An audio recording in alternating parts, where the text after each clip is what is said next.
International cricket council 9 June 2025 তারিখে 7 জন ক্রিকেটারকে ICC hall of fame award দিয়েছে, যার মধ্যে 5 জন পুরুষ ও 2 জন মহিলা ক্রিকেটার আছে, যার মধ্যে একজন আমাদের সাবেক ইন্ডিয়ান ক্রিকেট টিমের ক্যাপ্টেন মহেন্দ্র সিং ধোনি। এই অ্যাওয়ার্ড ইন্টারন্যাশনাল ক্রিকেট থেকে রিটায়ারমেন্ট নেওয়ার 5 বছর পর দেওয়া হয়।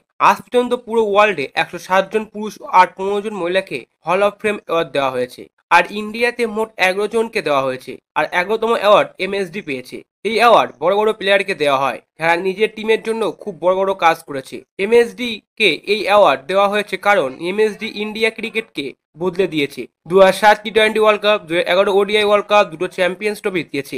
ইন্ডিয়া ক্রিকেট টিমকে আইসিসি ট্রফি যেন শিখিয়েছে। এর আগে ইন্ডিয়া থেকে ICC hall of fame award পেয়েছে কপিল দেব, বিনোদ মানকান্ড, বিষ্ণু সিং বেদি, সুনীল গাভাস্কার, সচিন তেন্ডুলকার, অনিল কুম্বলে, রাহুল দ্রাবিড়, বীরেন্দ্র সেবক, আর 11তম হচ্ছে আমাদের মহেন্দ্র সিং ধোনি।